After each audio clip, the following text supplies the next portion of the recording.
Yes. Oh, well, that'd be good. Okay. I have set.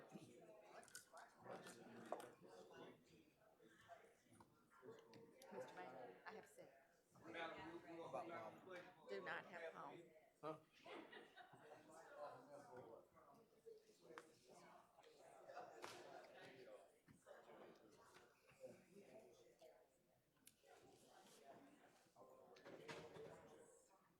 Wait till that revow come back.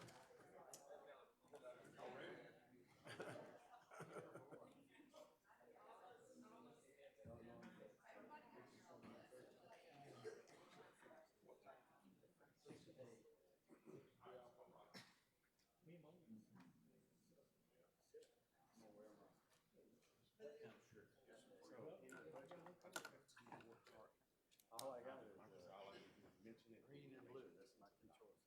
Where green? Where green?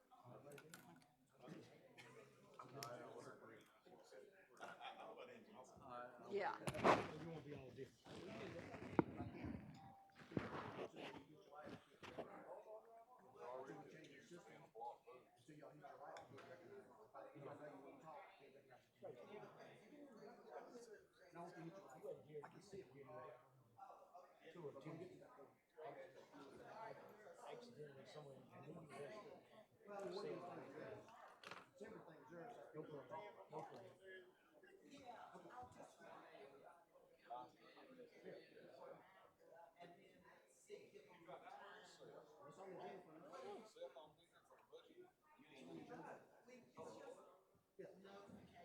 Yeah, I'm good.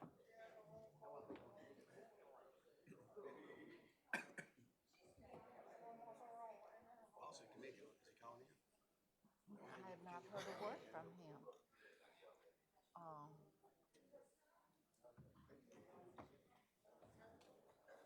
should I call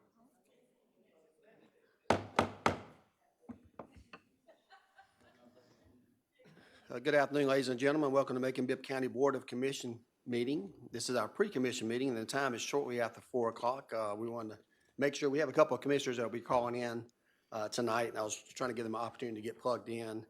Commissioner Mayor Pro Tem Clark, I believe, is on the phone. I believe Commissioner Paul Bronson should be calling in just a second. So this time, I want to say a couple of things. Number one, we do have a new system in here. So system as in technical system. So when you hit your light on, that's the only way I can recognize you right now. So even if I see you and you're waving at me, if your light's not on, I can't recognize you. So until we work out that little glitch, I'll wait for your light on. Second thing is the packet that you have on the minutes and everything, the approval of the minutes and all this itinerary we have for tonight. A little different format if you haven't noticed that. It's a little different format when you got it in. So it's a new system we have as well to try to improve how we do things. And the font's much bigger, so hopefully I'll be able to see it a lot better myself. So I know we have some other folks in the same situation as I. So I do like to welcome everyone here tonight. Our first item on the business is the approval of the minutes. These are the minutes from the June the 6th meeting that we have a couple of weeks ago. And can I get a motion to approve? Motion by Commissioner Wynn, second by Commissioner Howell. Any discussion, Commissioner Watkins? Not on the minutes, but on the agenda. So, Yes, sir. as I was hoping, I know that today is the day we're supposed to go over or approve the budget, and we have quite a few items on the agenda. I was wondering if we could move the budget conversation towards the front. I mean, as it stands now, we've, as a body, had you made your presentation, but I don't know if I've heard from any of the commissioners on at least publicly on the budget, so. Well, I think I don't see the need to move it up. I haven't heard any questions from anybody. We've had about a month now, and not one commissioner has come to me with any problems or concerns on there. So I think we just leave it where it's at. Yeah. So I make that motion. That helps move things along. Commissioner makes a motion to move it forward. We have a second? Second by Commissioner Lucas. We'll take a vote. All those in favor of moving it up on the agenda, please say aye. Aye. Opposed, nay. I don't know what that vote was. Does somebody know? Did it pass? Okay. All right. I don't have a problem with this. It's gonna be the same amount of time either way. I just don't see the need because we got these other folks that are here today, and I want to go ahead and get them out. Got several that are here to be appointed, so we can take a roll call if you want to. It's trivial, but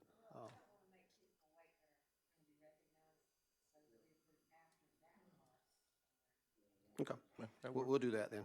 After we get to the authorities, boards, and committees, and then we'll move the budget up. So this time we have a motion and second on the approval of the minutes. All those in favor, please say aye. Aye. Opposed, nay. That motion carries. Next item is going to be the new alcohol beverage license. Mr. Howard, you don't mind coming forward on those? I think the first one's a denial and the rest of them are for approval. Is that correct? Yes, I'm Assistant County Attorney Frank Howard, and yes, that is correct. Recommend denial on Rustic 2022 LLC doing business as BJ. Okay. And Commissioner Hall? Yes, sir, and then me and you have talked about this particular location. Is, if we deny this, does that stop them from selling? I think they're currently selling alcohol under a temporary license. What does it do to the temporary license? A denial will cause, once it's fully moves through the system as designed by law, they will lose the funds that they paid for the alcohol license, and they'll be able to reapply again. However, a revocation will cause the business location to lose the ability to have any alcohol licensure regardless if he owns it for a year from the date that decision is made, and the applicant would have 2 years without being able to get an alcohol license.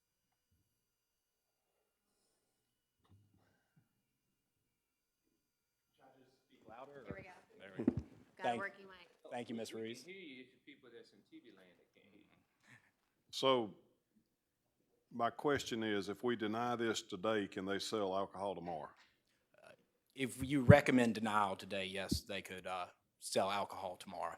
Yes. It would go through they would have approximately 13 days to request a hearing to contest the recommendation of denial. And then once that hearing process finishes and the decision goes back before the commission at a later date, at that time, they would need to cease selling alcohol when the commission makes its final determination of denial of the license. So as a commission, can we revoke somebody's license, or is this not in our?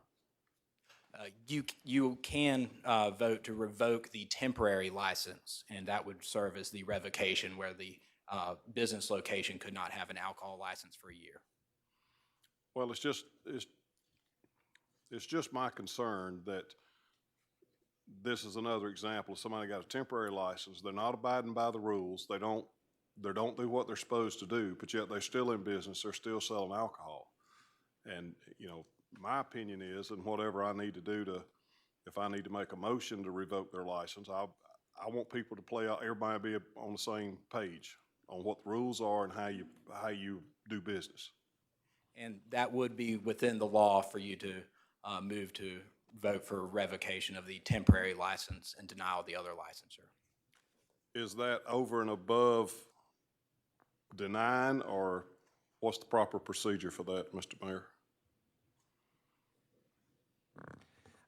So it would be a motion to recommend denial of the annual license and to revoke the temporary license. And what I wanted to mention that this is something that it's kind of, as you mentioned, it's come up a couple of times recently where there have been stores that have been recommended for denial, and then because of things like scheduling issues with the special master to get the hearing in, the appeals process, which was designed to take no more than 4 to 6 weeks, has gone on for a couple of months. And so these stores have been able to continue selling that whole time, which I think is probably a defect in the code. I was planning on making a recommendation anyway that we amend the code to address that issue. If someone has a temporary and you've already recommended denial, it may be consistent with this commission's policy to not allow them to continue selling during the appeals process, but that would require a code change.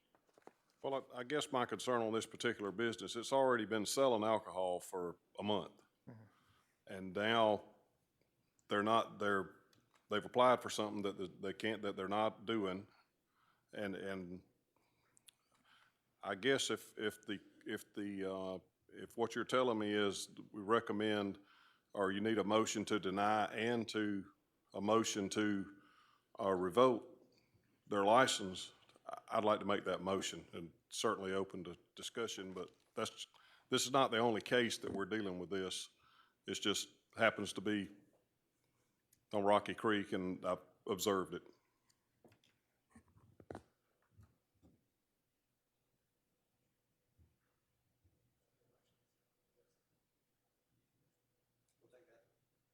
There's a motion. Do we have a second? Second on Commissioner Wilder. Any discussion? Oh. Is it a friendly motion? Huh? Is that a friendly amendment? Mr. Wilder. I know we've got into this, and I don't guess I'm totally understand. How are they getting these temporary license? Can we do away with that and have to go through the process until they get legal? So when we did an overhaul of the alcohol code back in 2018, and one of the chief complaints that we got from industry was that it was taking too long to go through the commission approval process and the sheriff background check process and things like that.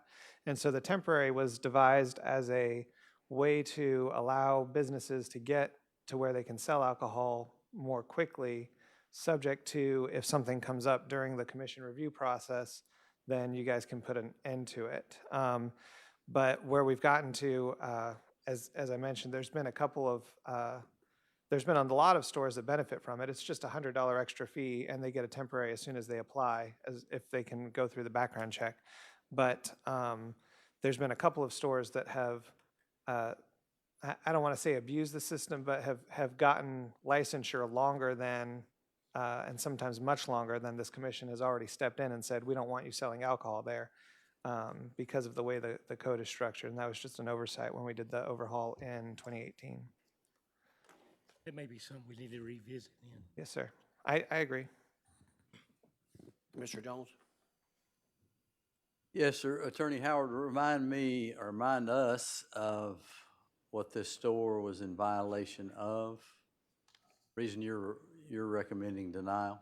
Yes, Commissioner. So this store, originally, it violated two provisions. One, the landlord of the store owed tax bill 2022-57424. It was a $1,527.82 tax bill, and the landlord had not submitted a certificate of good standing, keeping the Macon-Bibb County Code of Ordinances Section 26-51. I only have one button here.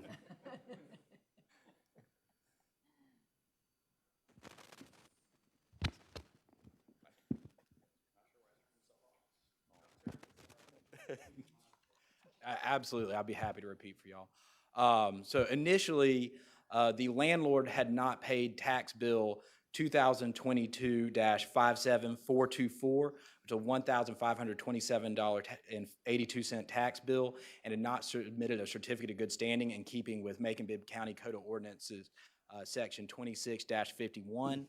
And however, that bill has been paid and the certificate of good standing has been submitted. However, also the store represented itself to be a food mart in its application, in its business to go package to go business identification form. However, the code enforcement department examined that store and did an inspection and determined that the store is actually functioning as a Vice Mart contrary to their representation. Vice Marts cannot have a new alcohol license at a new business or a transfer of ownership business. Therefore, I recommend denial on that basis. Okay, and then as a follow-up, but a little different, so the temporary license is issued for, and we talked about we need to revisit it, but maybe Michael, you or Michael, it doesn't matter, but how long is it good for? Is there a time frame that it's good for 30 days and that's it? Temporary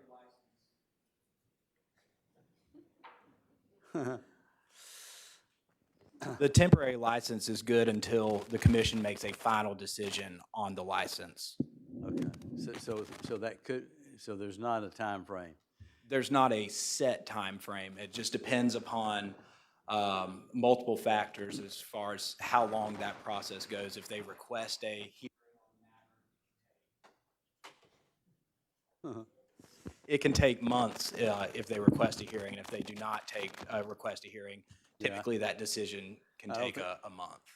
Yeah, if it gets into months, I don't think that's a good system. And so you're saying that they must have passed well, they passed what? They had to pass something? Background check they have passed to get that temporary. Okay. Okay, thank you. Okay, we had a motion and a second. Further questions regarding Mr. Howell's motion? Hearing no questions, all those in favor of the motion, please say aye. Opposed, nay. Okay, the motion carries. We're going to move on to Reliance Food Mart, which is item B, located at 3609 Pinona Avenue, Macon, Georgia 31206. Legal in this case recommends approval. Can we get a motion to approve? A motion by Commissioner Jones, second by Commissioner Lucas. Any questions regarding Reliance? Hearing no questions, all those in favor of the motion, please say aye. Opposed, nay. That motion carries to be sent to consent agenda. Item C is Shirlington Package Store located at 1931 Shirling Drive, Macon, Georgia 31211. Legal recommends approval for this item. Can we get a motion to approve? Motion by Commissioner Jones. We have a second. Second by Commissioner Howell. Any questions? Hearing no questions, all those in favor of the motion, please say aye. Opposed, nay. That motion carries to be sent to consent agenda. Item D is Georgia CVS Pharmacy LLC, DBA CVS Pharmacy at 4765, located at 4080 Bloomfield Road. That's a motion for a license for alcohol as far as beer and wine as a new license. Is that correct? That would be a yes. Legal does recommend approval. At this time, I entertain a motion for approval. Motion by Commissioner Jones. We have a second. No, they just started. Just like Cracker Barrel and just like Waffle House, everybody's starting to serve. So we do have a motion and a second. Any other questions? Hearing no questions, all those in favor of the motion, please say aye. Opposed, nay. Okay, that motion carries to be sent to consent agenda. All right, we're going to move on to appointees. We have a few of those who are folks here today, and then we'll move everything back up to the front. Item A is a resolution appointing Jamie Gaudet to the Macon-Bibb County Library Board of Trustees. Ms. Gaudet is here with us today. If you don't mind, stand up. I know everybody knows her, and she came with a recommendation from the Library Board, and we did the other one last week. This time, I'd entertain a motion for approval. Motion by Commissioner Wynn. Do we have a second? Second by Commissioner Lucas. Any further discussion? Hearing no discussion, all those in favor of the motion, please say aye. Opposed, nay. That motion carries and will be sent to consent agenda. Item B is a resolution to appoint Aisha Anderson to serve as a member of the Macon-Bibb County Defined Contribution and Deferred Compensation Plan Administrative Board. And Ms. Anderson, if you don't mind standing up. She works in our legal department. She is here today and been recommended by many to perform that position. Not a trick. So at this time, I entertain a motion for approval, Ms. Anderson. Motion by Commissioner Howell, second by Commissioner Jones. All those in favor of the motion, please say aye. Opposed, nay. That motion carries to be sent to consent agenda. We also have Mayor Pro Tem Clark and Commissioner Bronson have both voted unanimously on these items as well. Okay, we have one more. A resolution to appoint, I'm going to say Ken Blair, threw me off there, Convortis Blair, to serve as a member of the Macon-Bibb County Transit Authority. I saw Mr. Blair here today. Thank you for being here, Mr. Blair. It comes from a recommendation, I think, also from their board chair, who is with him in support today, Mr. Frank Tompkins. This time, we'd entertain a motion for approval of Mr. Blair. A motion by Commissioner Lucas. We have a second. Second by Commissioner Watkins. All those in favor of the motion, I'm sorry, Commissioner Lucas, you want to say something? Step Sure. up. Mr. Blair, if you don't mind, you may be new to some, if you don't mind, stand up to this microphone right here. Tell us just a little bit about yourself and why you like to serve on this board. I appreciate all the great work you're doing out there at Wesleyan on their behalf. Greetings, everyone. My name is Ken Blair. I'm a graduate of Mercer University, been in Macon for 15 plus years now. Macon is my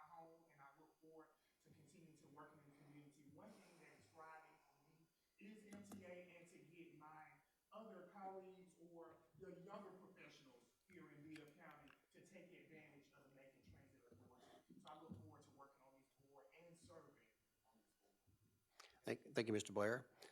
Commissioner Lucas, you got a follow-up? You're good. I've known Ken in a number of capacities. When he was with Upward Bound over at Mercer, I know him to be a very fine young man, and he's already in leadership, but you represent the future, so I want to congratulate you, and I will be supporting you. I didn't know your name was Ken Boris. But okay, that's all right. I know what to call you from now on.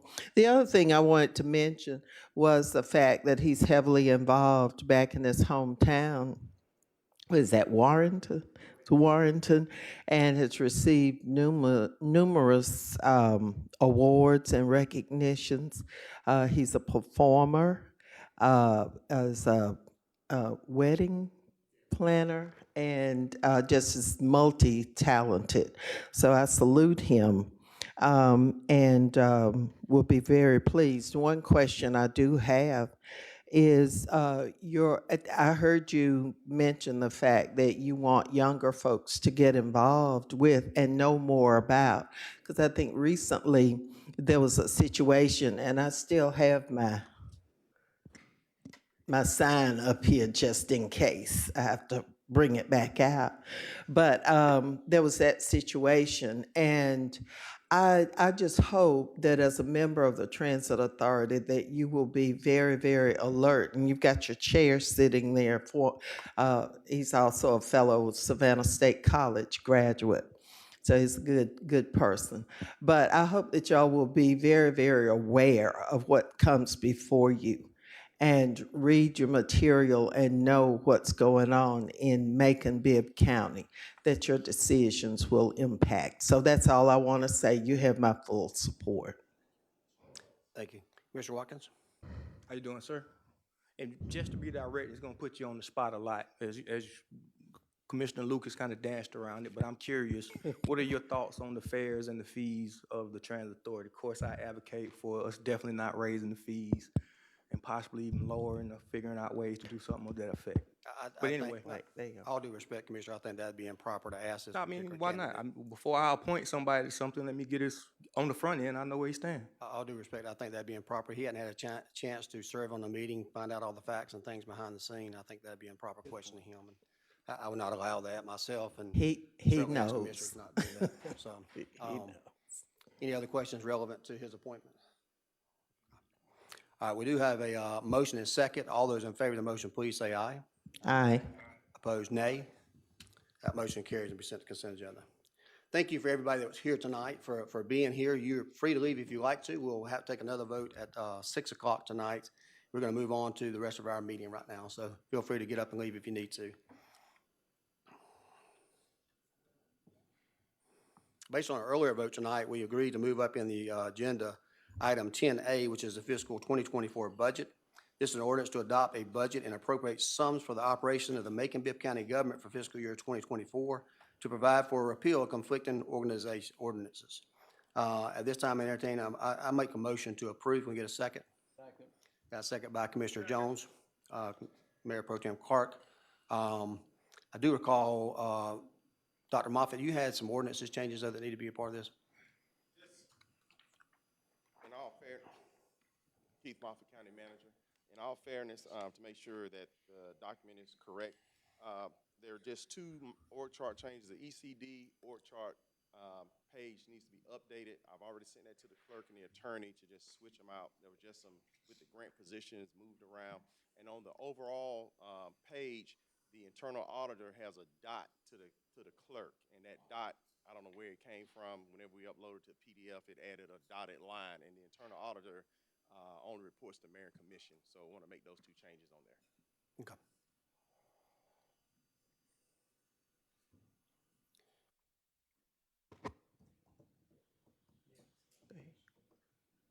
I'd like to make a motion to amend based on the changes that Dr. Moffitt has just stated in the budget. Can you get a motion? Motion. Got a motion and second. Now, any questions regarding the budget itself? Commissioner Watkins? Yeah. So I'm curious about what's going on in the Recreation Department. And I noticed from the the budget presentation, that for this year, there's about a $400,000 increase.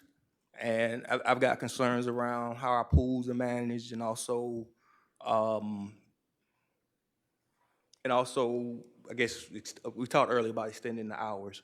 And I'm curious what is included in this initial 400 before I talk further about those things. But yeah, is that new positions, new programming, or how does it? It's not capital improvements. This is only for employee salaries. A lot of that is moving up the employees from the $14 to $15 an hour, some increased programming, as well as, just hiring more staff. It's not any new capital improvements. No, and it's not hiring more staff, but it is the salary adjustments for the staff. It does include a couple of the requests from the director. Going back to take yours in order, the pools have been a challenging situation. If you notice, we opened up Booker T last year. We had the problems with Bloomfield. So with that and the pumps and things of that nature. So the pools is, we well of working its way to getting those resolved. As far as the request you have for extending the hours, we are going to look at that, but know that that is challenging in and of itself. So that is being looked at right now. And your third one was? Well, let's slow down before we ain't got to do all. It's not a marathon. So just back up to me, the 400,000. I'm not so the money that's included in this budget, if I heard you right, is primarily for the increases related to the $15 an hour. Yes. And is that outside of that? What else is there? I need to. Unfortunately, Julie is out with a medical COVID. So she's not here to give the exact on what the items were for that, but I can get that exact breakdown for you. So I guess I noticed where in the budget, and would this be the appropriate place to find what we spend currently in pool maintenance and upkeep? Yes. And is any of this increase associated with that? Because I would like to know, because it's been a while, I think, since we've had all 6 pools open simultaneously. Correct me, maybe they opened the night day, but no, how do we get there? And I see things and I hear things, and I've asked questions over the years, so I got some general ideas, but I know when a pump breaks, it takes a long time, so it seems as though there are no pumps in storage and those type of things. Right. The repairs to the Bloomfield is going to be covered in SPLOST for the pumps and the leaks of that nature. The normal pool maintenance is in the budget for the normal operations. But I can get you a breakdown of what that exact 400 entails. I could probably have it for you in the morning. So I can get you that breakdown. But again, we had to make some salary adjustments up to $15. And of course, that did a ricochet because in that department with the 1, 2s, and 3s, they were close together. So of course, it had a ripple effect. But again, that's So I guess the other piece is the salaries. If I'm just even before we get to the, I guess, increase, I've noticed, and we just left the parks, that on average our parks have 4 employees, half of which are janitors or service workers. And then when it comes to the actual youth, sometimes on a Saturday, there's just one person that's there. And I think I heard it from the staff that additional part-time abilities would greatly increase their capacity for several things before we even get to whether or not they're staying open an hour later. And I just, if it's $15 an hour on a part-time, it doesn't strike me as a whole lot of money to have tremendous impact on our community. well, the $15 an hour is the minimum salary we have for our positions. I mean, we implemented that this past January. So that is the starting salary, and that is what part-time salaries start at $15 an hour. Right. So I guess is there any willingness from the body to entertain increasing the part-time salaries of the Parks and Rec Department to accomplish a few more people working now?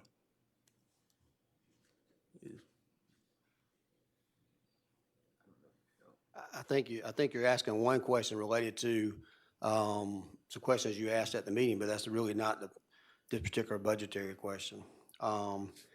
This is a zero-based budget, which means if you add money to this budget for a particular area, you gotta tell us where you're gonna be taking money from. Okay, but before I get to the, and I can respect that, but before I take it from someplace, let's discuss whether or not it's a deserving conversation. If I don't know, I've talked for a while. I was just curious if any other commissioners had the same sentiments or saw the same thing, because this is the budget. If we were going to hire part-time staff, we would need to add money to the budget for it. Or you could do a mid-year adjustment. I think the problem we got is we're already 5 people short. It tells you we can't hire the folks that you say we need. To do the new hours that you want to ask, we're going to have to hire another 10 or 12 people to take care of that. We can't hire 5. We're certainly not going to be able to hire 15. That $15 seems like a nominal amount, but there's also things on top of that as well, your regular benefits package. And I don't know that, and I think the director has already let you know, and of course, Dr. Moffitt has let you know that they're not in favor of that for a lot of reasons. Number one, I don't think we need to be a babysitter at a lot of these places till 10 o'clock at night during the week. And certainly don't think I want to put our employees in a position to have to take care of folk up to 12 o'clock at night on the weekends. I think you're asking for trouble. Don't think it's money well spent. I don't think we can hire the employees anyway. So if I may, Yes. again, today at this moment, I think I phrased this and I understand that y'all are unwilling for reasons that I disagree with to increase the hours. I do think our parks would make a great place to provide babysitting services. And we do have a lot of youth young adults that would like to use our recreation centers for later. 3 o'clock on Saturday is not a big ask, but right now, I'm interested in the fact that only 4 people work at a center with 100+ youth running around it.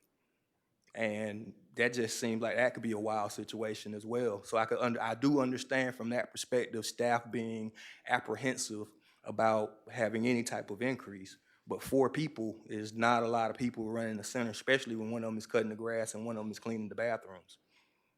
So again, I'm just one commissioner, so I'll yield the floor if anybody else has a light on about this issue. Maybe not. No one else has a light on, sir. You got something else?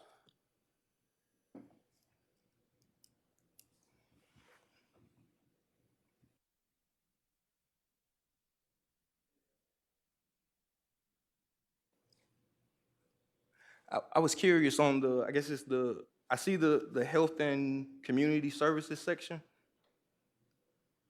Where do I find like the breakdown? I assume that's the place where the transit authority and those type of organizations are, but it's not immediately apparent how that's broken down. And if there are no changes from last year, I don't have much of a question, but I never really got clarified on, because I do notice that just from that one slide, it's a couple $100,000 change there in the positive, but. Yes, that's correct. There's no significant changes from those organizations. Did somebody go up one? No.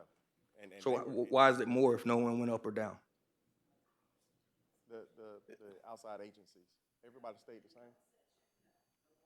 Yeah, no one went up in the health section. All the outside agencies stayed the same. Okay, so on the slide, I think it's slide 9, it says 8.3, 2023, and then 2024, 8.9.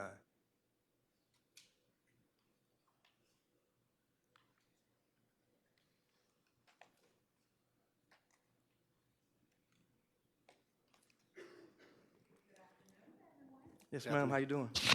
You said slide 9? Yes.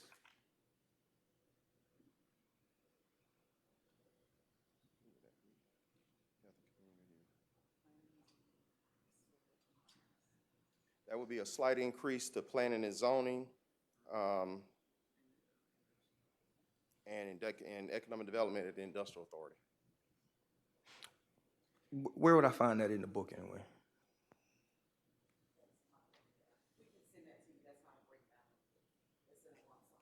Okay, it wasn't me. Okay. And there are no new organizations in that section. There are no formal organizations that aren't in the section. Correct. No surprises, everyone. No, sir. All right.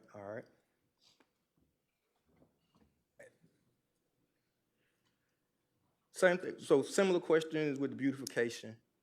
Like I see that there's an increase there, and I'm hoping there's more boots on the ground. and it's gonna help us get cleaner, but my gut says that that's the $15 an hour raise being taken into place. That is some of that, because again, the service area, but it also is that we are working on the vendors for mowing and the contractual services. That is a huge undertaking that we're trying to, as you said, get more boots on the ground with our mowing. I think it's salary and benefits for the director and Keep Making Bid Beautiful as well. We increased their budget slightly on their request. And I guess that line is less than 200,000, so 90% of that's gonna be that $14 to $15 jump, I would assume. About half of it will be that jump. About half of it will be that ripple effect for that salary. But the mayor's correct, we did include an increase for the Keep Making It Beautiful, because we're partnering with them more on our litter prevention program and helping them with our Clean Street Matters. That was the name of it, Clean Street Matters. Years past, I would have been curious if there were, outside of the cost of living increase, if there were any other salary jumps that were outside of, I guess, the one step, but pretend as if I didn't ask that All question. salary conversations we will have at mid-year as the year progresses. But based on just that answer, there was one previous at least in here. One previous salary adjustment? I mean, there's at least one salary adjustment here today, right? I mean, we just got through something in beautification. The director. Right. But we'll see more coming in the mid-year. Yes. Okay. We have the discussion on the mid-year. I don't want to commit to anything. We have the discussion. And I'm right to assume that, I know we did the $15 raise. The cost of living step is here too? No, No. there's not a cost of living step figured up in any budget. Or I don't know what we call it, step increase or salary scale adjustment? No, it was I use the word ripple effect, but it was. It's compression. When we Compression. talked a couple years ago about moving to 13 to 14, 14 to 15, we realized once someone got to 15, they were gonna catch somebody ahead of them. So some of this had to be adjusted, what we call compression in there, a small amount, as you can see on the whole side there. Yes, but that was handled in January, but of course, the new budget had to reflect that. But we did all those adjustments in January. We did the mid-year adjustments, and that mid-year adjustment had to roll over to this budget, so we start out with a higher number based on what we did back in January on a lot of these. As you know, a lot of people, every department is gonna ask for more money, and they're gonna ask for more raises and more salaries and more items, but we can't give everybody what they wish or what they want. We give them what we can afford and what they need. So we made some decisions, and that decision is in this budget here. So all those numbers you see are either probably a little bit over slightly higher than they were last year, but that's because we already did this back in January when we did the mid-year adjustment. So we had to start out with a higher number this year than we did last year. But I don't think you saw anybody go down. It's pretty close to the line. Just so I'm using the right semantics. Years past, we were on a pay scale, and then with the scale, there were steps, grades and steps. Correct. How is it referred to now? And now, in some years previous to that, we used cost of living adjustments. It's referred to as a range. So we did away with the steps, and you just have a range. So you have a minimum salary that the job has been graded at, and from there, you have a range to a maximum salary. So there are no dedicated steps. Back in the past, you're right, each step either had 2.5 or 4% in between each step. So we did away with that last pay study back in, I believe it was 19. Okay. And refresh my memory, so a person, like on an annual basis, I know outside of the $15 an hour move, good policy, by the way, how does one move, or does one move other than? That is where we are with the discussion of how we're going to address compression. In public safety, we addressed it with longevity, that they get the longevity. Correct. You work a year, it goes up a bump. Right, but as far as the general employees, we are still working on that. And so hopefully we will have that discussion in this upcoming year in the mid-year supplemental, how we address that compression, longevity, time and grade, time and service, which is all the same thing. Okay, all right. But I'm just repeating so I know. I think I'm understanding. Right now, outside of law enforcement, there is no, or public safety, there is no payment increase associated with years of service. Correct. It'd be merit-based, or you got a promotion that's clearly defined? Correct. Okay, I got it. I'm shifting gears away from that, and I don't know if anybody else had a question on We've salaries. got two other people. I'm Okay, not sure I yield, what they I got yield. questions on. Commissioner Lucas? Yeah, I personally am pleased that Commissioner Watkins is asking some of the questions that he is, and I think it's good information for all of us if we want that additional detail, which we don't have because we don't have we have an internal budget and finance committee, but we as a commission don't have the detailed and in-depth committee meetings, budget meetings that we used to have. So I appreciate you, Commissioner, for asking those kinds of questions, because every question you ask, I learned something from the information. And we appreciate the administration for being willing to respond to these. And I share your concern about the pools and all of that, but I know it's hard to get lifeguards and other folks to work in those positions. So it's just a hard situation to deal with. I am pleased that the administration and you, Mr. County Attorney, and all those who are working in finance are looking at the recreation function, because we went on that field trip and we saw some of the things that we needed to have done. So I appreciate that. The pay, wherever we are out around employees, I don't know about y'all, but when I am, there's always a question, and our employees need to have a little bit more information as to how this thing works and what compensation they are getting. Because a number do not understand how many adjustments have been approved by this commission, how many have been recommended and put in place. So I think maybe HR and finance maybe need to work together to explain a little bit more or provide a little bit more information, Mr. County Attorney, since you're everybody's boss. That might be some good information for people to get. The pools, I understand all of them except what? One?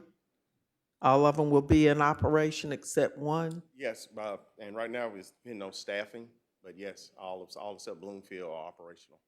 Okay, and I think that is great because those pools get a lot of customers, a lot of customers. I wanted you to speak just a minute about Bowden. Recently, I asked you and the head of Parks and Recreation about Bowden. That's our only municipal golf course, and it has had some tough times. It's in District 3. And I have a golfer in my household, in our household. So he talks golf from time to time. So I get updates on what's being done and what's not.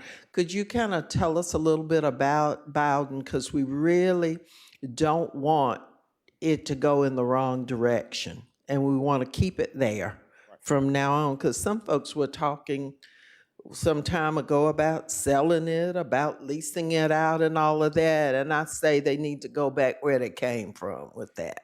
So tell us about Bowden, all that you can share. Well, in my report to you last week, I gave you the summary from the superintendent about how he's trying to do some more work with the grounds. We had some water issues, but then Mother Nature gave us a lot of rain, so hopefully that is helping the grass. So much so, after giving you that report, a couple of commissioners reached out to me to discuss it, and I talked to the director, and we decided to, for the next 6 weeks, to even do some reduced fees, because again, our product is not where we want it to be right now. So for the next 6 weeks, there will be, I believe, like $1 or $2 off, maybe $3 off rounds, to show the public that we are working on the problem. We do realize we want them to have an enjoyable experience there. But again, we anticipate it'll be about 6 weeks before some of the seeding and sprigging that we've done will take root, and we will get the fairways and the greens at a level that that'll be acceptable and we'll be satisfied with. Okay, a few years ago, we talked about additional advertising, marketing Yes, ma'am. the golf course, and I haven't seen a lot lately. I know there've been different positions that have changed, different employees in those positions, those people have changed. But what about marketing? Like the fee Mm-hmm.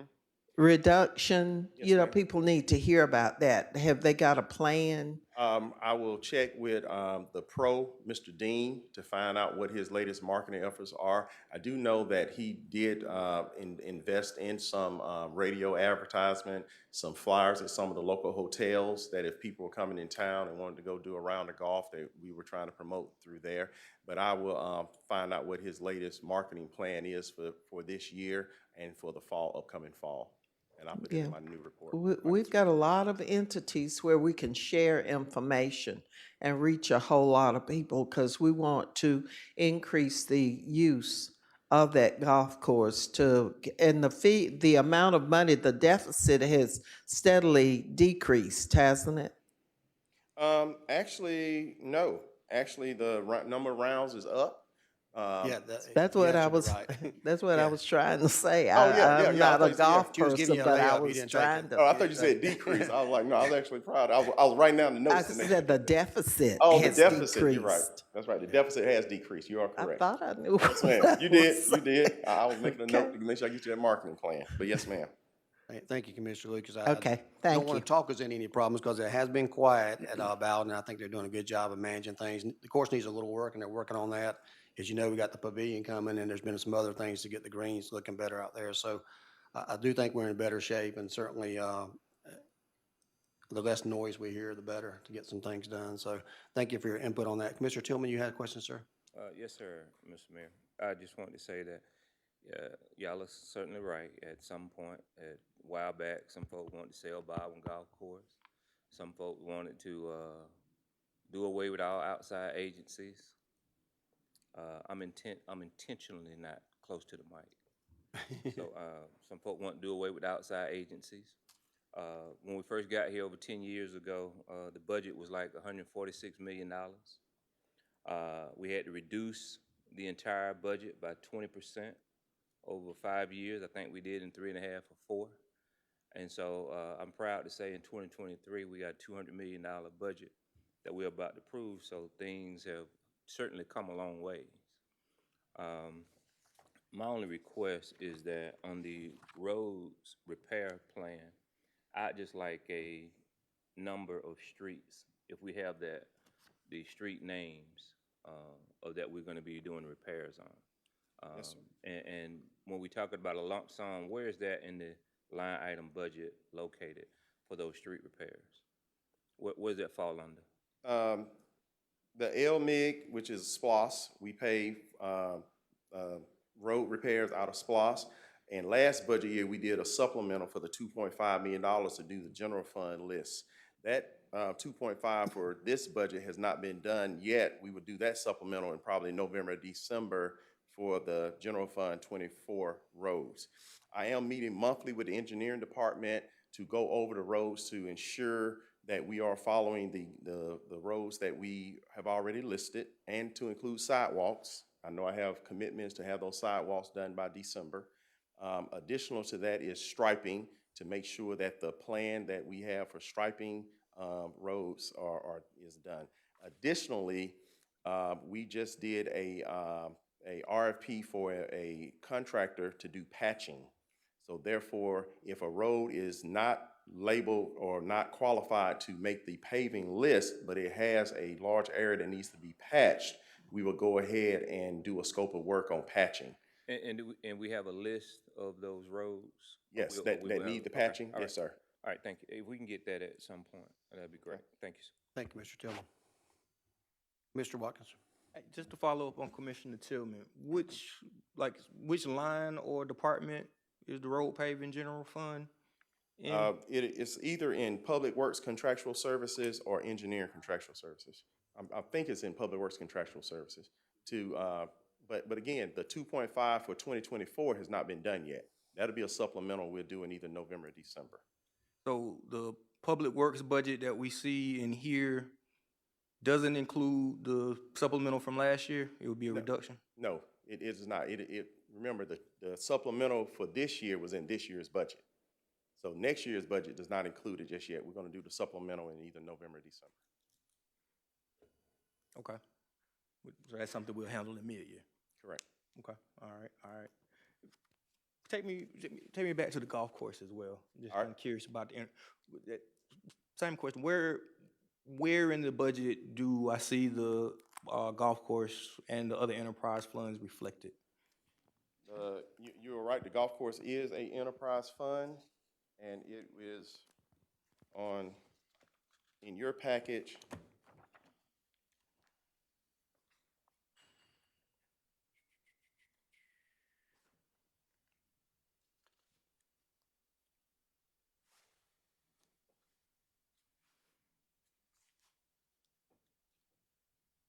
The Bowden Golf Course Fund.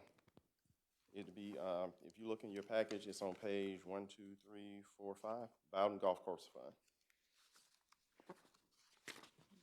You're in the executive summary on page 5, right? That's what you're saying? Yeah, do you have the ordinance, in the ordinance? You have the copy of the ordinance in front of you? Okay, the ordinance. Yeah, in the ordinance, in the Exhibit A.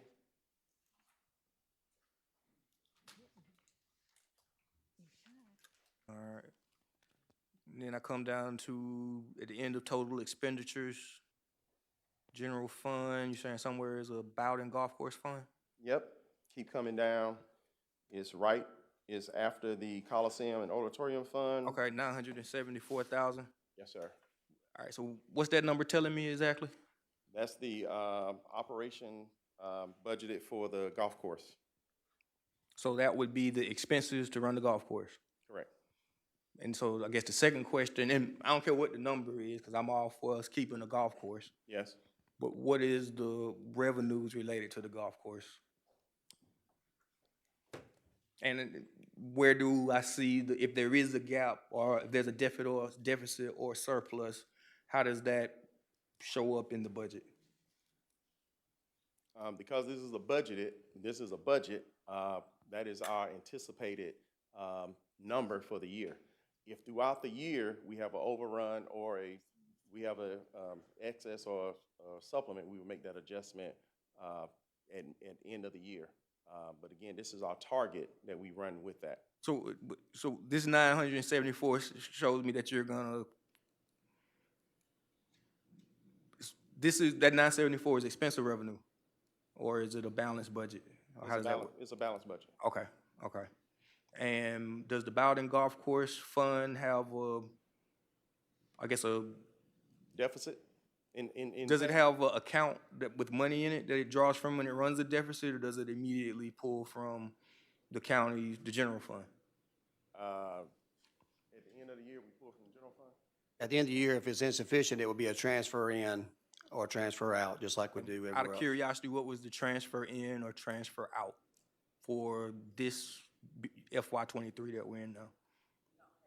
Yeah, you won't have that yet. Okay, what was it in FY22? So when we pay for it, what do we pay for it out of? General fund. It goes as a transfer into that department, just like Tokusaki. Just running my memory.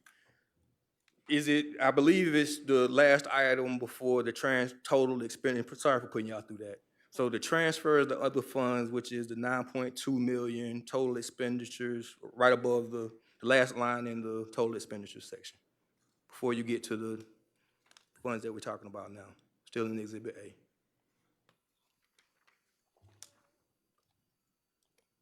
Okay. That 9.2 million used to be a reflection of what needed to make the funds below work. So maybe you can just humor me, what makes up that fund now? So the 9.2 million for transfers to other funds could be home match for ECD.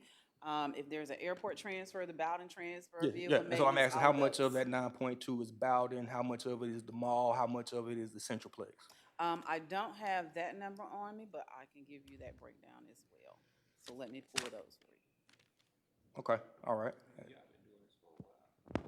I think those, I mean, that's just, yeah, I would, because it just shows us whether or not we're getting better or worse. I'm making a list. Okay, all right. And I guess based on that, I'm curious about, I know where the mall is coming online, or is online, so one of these sections covers the mall or the No, the mall is UDA. amphitheater? The mall has nothing to do with this budget. Okay, so the UDA is in this budget somewhere. UDA has a bond fund that's using to pay the things at the mall right now. So So I it wouldn't mean, be reflected. outside, I mean, but that's for, I learned like we built it with like splash dollars or bond fund dollars, and you can't use those type of dollars for the day-to-day operations, paying salaries and keeping it clean once it gets up and running. The way I was understanding, the mall project would be complete sometime in this fiscal year, or, That's all financed with the UDA. so even the operations are financed through the UDA. And we No, don't, the operations is just like anything else. Once it's built, it's completed and paid for out of the bond funds, the debt service and the operations will be paid for itself. The operations will take care of the expense there. The operations excess, along with the rent at the mall in excess, will pay for the bond fund debt service. yeah, and ideally, yes, but I've learned from the Centralplex that, but it'd be my understanding if there was some shortage, and like the mayor said, there clearly won't be, it would show up in the transfers to other fund as a payment to the UDA? Am I processing that correctly? That's where it would be if we had to take Okay. from general fund to make Okay. that debt up. And a little later on, y'all gonna tell me how much we're currently sending to the Centralplex, right? All right. And my understanding with the Macon Mall is that the people who run the Centralplex are the people who are gonna run the mall, or is that not been determined? OVG 360 is gonna be the agent for the amphitheater and the mall. Is not that the mall. same agent that manages the That's correct. Centralplex for us now? Okay, all right, all right. Last I checked with the mall, my memory, we were over $1 million in the red. No. Okay, so I'll look forward to see what I remember, like, my history is from 2019 and before COVID, and that used to be kind of the constant. We hadn't got under $1 million in loss, so. I think you're talking the wrong language. You're talking about the Centralplex. You said the mall. Mall had nothing Yeah, to do with Centralplex COVID in Auditorium, I'm 2000. sorry. Yeah. My last check with the Centralplex. Yeah, but they've been doing much better. That Yeah, so deficit I'd love to again- see what that looks like. Yeah, that deficit again has decreased. Okay, all right. The transfers to other funds as a whole, what was it last year or anticipated to be this year? Or what was the budget number for it last year? We only have the 2024 budget data with us, not the 2023, which is New Year data. Okay, I mean, like, I know we hadn't closed out this year. I was just asking what we approved in FY '23 at this time. So I will add that to your list and send it to you. Okay, apologies. Okay, all right, thank you. All right.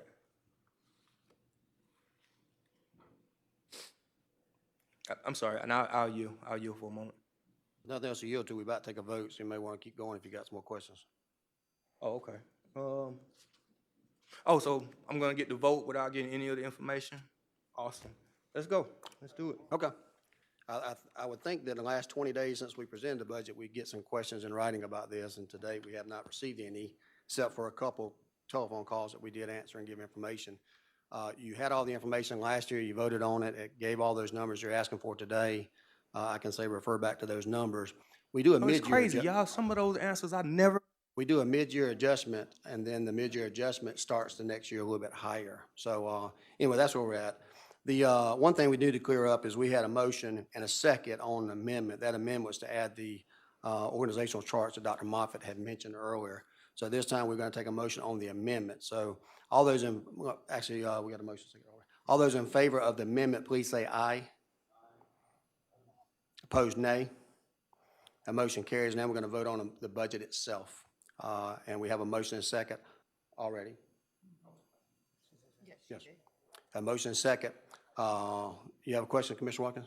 Just so you know,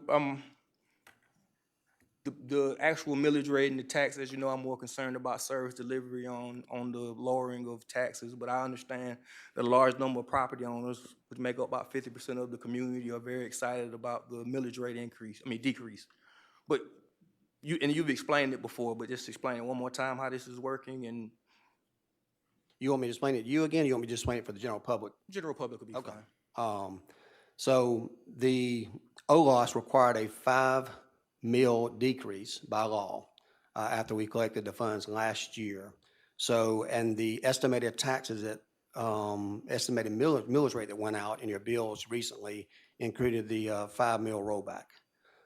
As you know, this is just an estimate, as it was last year. If you recall, last year, we kept the rate the same, and we turned around and did a 2 mil reduction based on the tax digest increase last year. So right now, we're going through the appeal process, which will last another couple of weeks. At the end of that process, and all the appeals have been handled, we'll get a tax digest completed from the tax assessor and tax commissioner that would suggest to us the amount of increase that we have. If this commission at that time would choose to do so, you have an opportunity to roll the millage rate back even further. You have a chance to not roll the millage rate back and say that you're imposing a tax increase, which will create revenue, or you have the option of doing zero.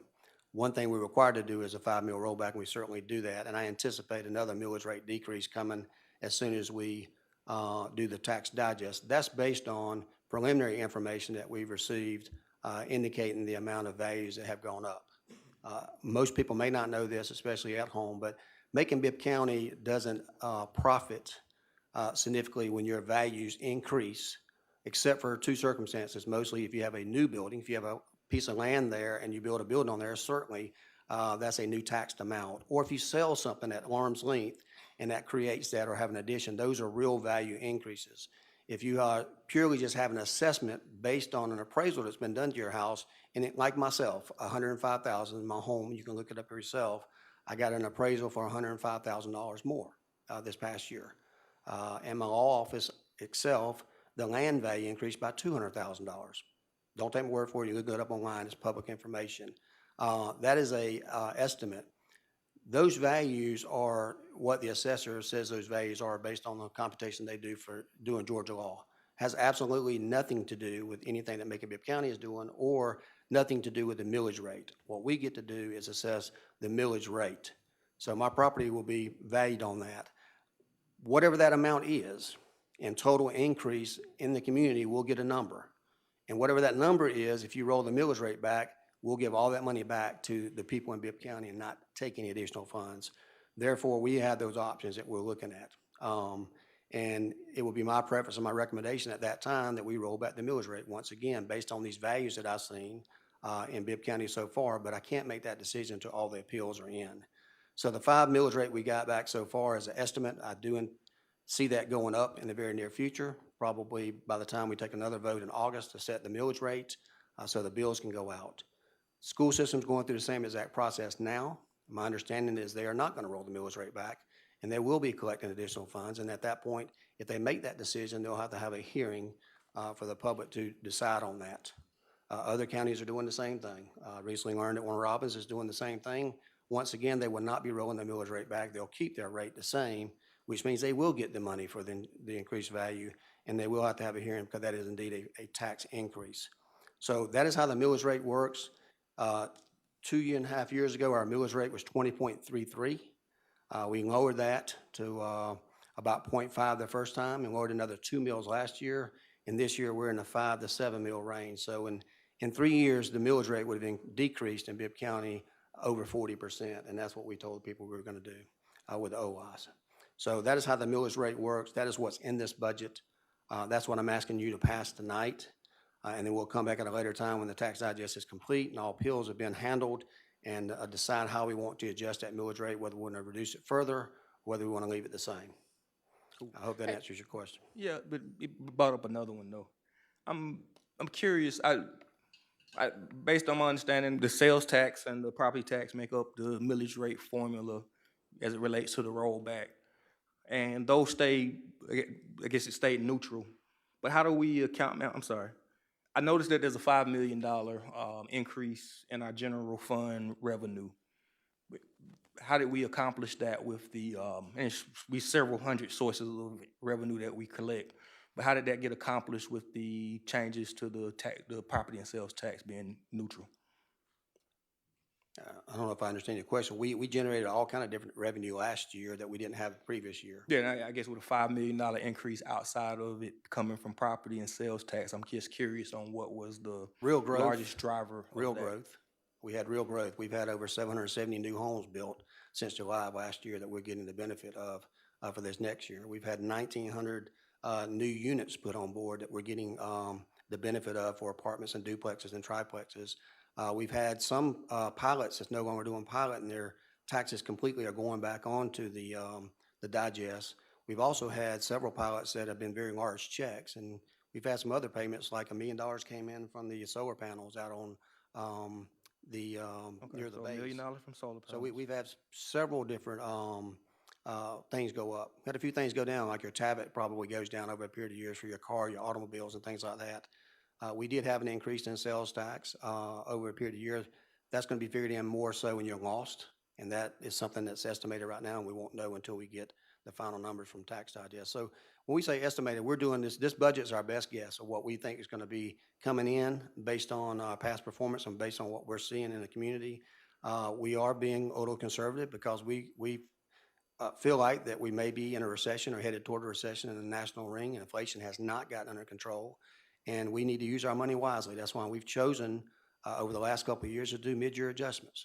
So we can work on a period of time that we make sure that we're financially sound. And then if we don't do as well, then we haven't caused ourselves any harms. Because once you give someone extra money, you can't take that money back from them. Once we agree to spend something, we can't take it back from them. So we'd rather, it's worked pretty well this last couple of years, and I think it'll work well continuing if we use good sense on good financial sense on moving this budget forward. Okay, from that, the solar panel made a lot of sense to me. And I was anticipating, and I guess it has to be somewhere in this budget, the revenues or the anticipated revenues from the speeding cameras. Because I know we did one sweep and that was like 700,000 for a quarter. So I mean, I can very easily figure out where a new 5 million came from. But I've just, is Right. that in here or no? It is in there, as well as the franchise fees for the garbage that we've used. Some of those you've increased expenses too, so it may look like there's new revenue coming in, but there's also an expense associated with it as well. And just out of curiosity, like the general fund revenue has like 10 lines for it. Where would the speeding cameras be in that matrix? I'm not sure which part of the budget it would be in for there. I know it was included. I think the estimate we gave was 500,000 because we were unsure that at the time whether or not the legislature was going to pass a law that restricted it and how many new cameras we may or may not have come online. Okay.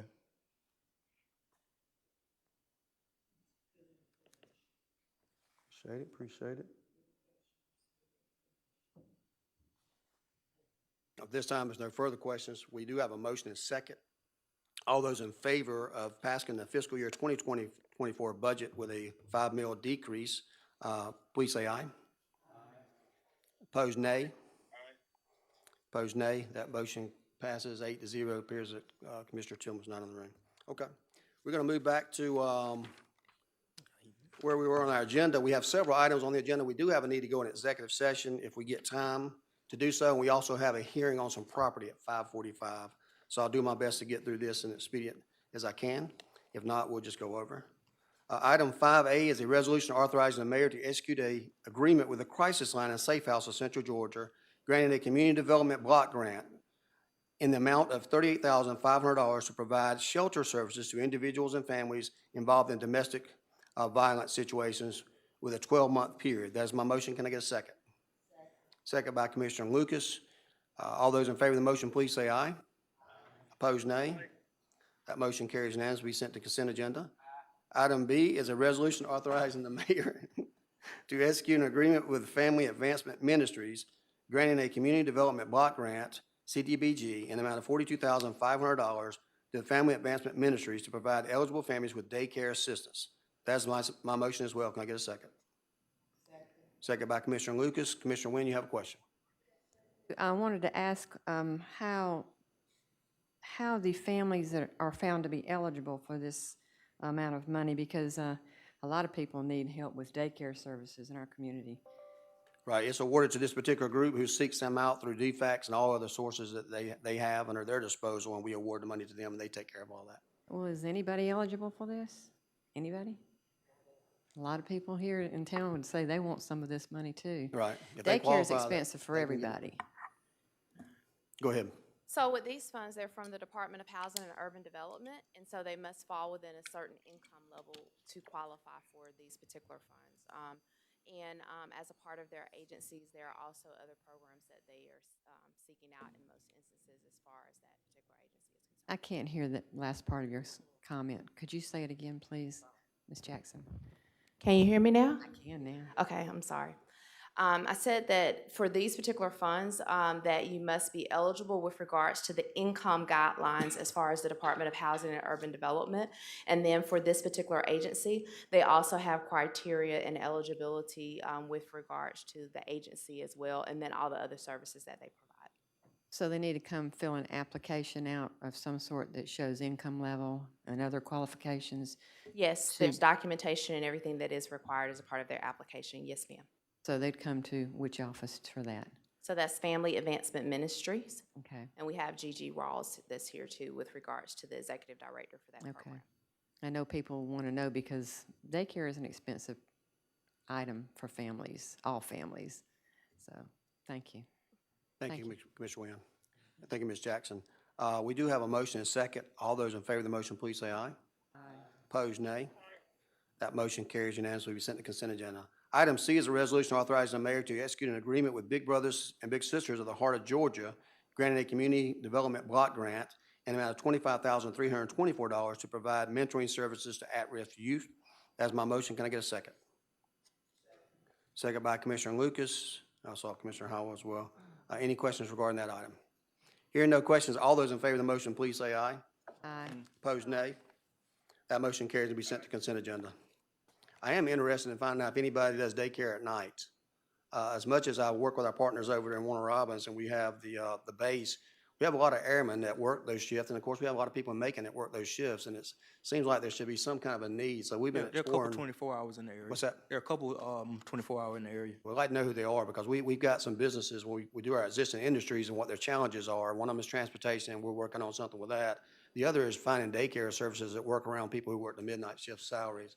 So certainly, if you got that information, I'd love to hear it and see if they have any openings, and that may be a opportunity to use some ARP funds to fund that, because I do think that there's a great need to get those folks that work those kind of shifts some daycare. So I'm not opening up a can of worms I don't want to talk about right now, but just kind of let you know what's on the horizon.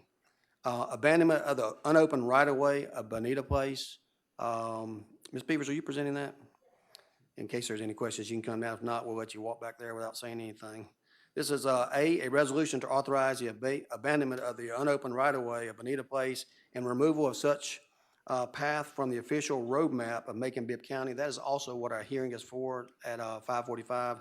This does involve the former Mayor Robert Rickert's property as well, so that's why we want to make sure she tells you what it is, and we're open and transparent about this process and the hearing that we got at 5:45. So if you'll go ahead and tell us more about that, it'd be great. Good evening, Commissioners. I'm Assistant County Attorney Adriana Beavers. I'm gonna take this down. It is still here. Y'all be careful out there.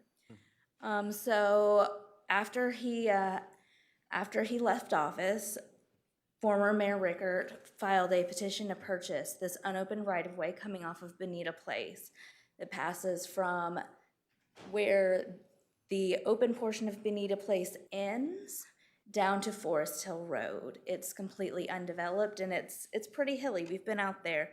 He's hoping to purchase that and just add it to connect his property to some other property that he owns in the area. There are 4 non-petitioner, non-governmental neighbors that border the property, and those neighbors did receive notice via postal service with letters sent out on May 31st. And the notice of the public hearing for this abandonment was published in the Telegraph on June 6th and June 17th of this year. Thank you for that information. My preference would be to go ahead and vote, and if we have the hearing at 5:45, someone shows up and you want to change your mind, we've got this on the regular calendar for tonight as well, so you could change your vote if you chose to do so.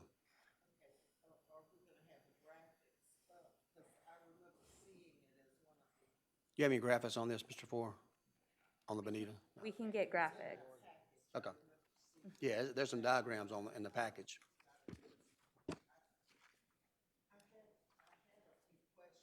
About that, I hesitate to agree on these kinds of things because we found in the past that there are people, and I'm not saying it's this situation, but there are some where it absolutely cuts some people off.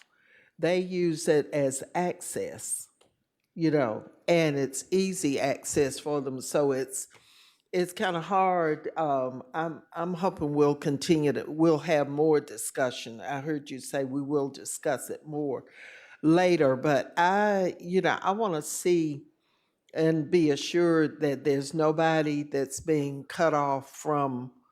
Have you? I've looked at it, I've been to the property. It is totally impassable, and all of the abutting neighbors have alternative access to their property from a paved roadway. That's what I want to know, because years ago, and I just have heartburn about that move by that neighborhood Stanislaus that cut off the street that goes right across from where Kroger used to be. And so I've always hesitated to agree to those kinds of things because there was absolutely no reason. Because it was just silly to cut off, and you now have only one way in there. And was a little different than this because there were a lot of folks in Stanislaus.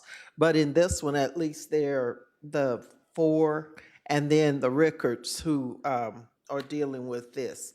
So thank you. I'm glad you've got that information.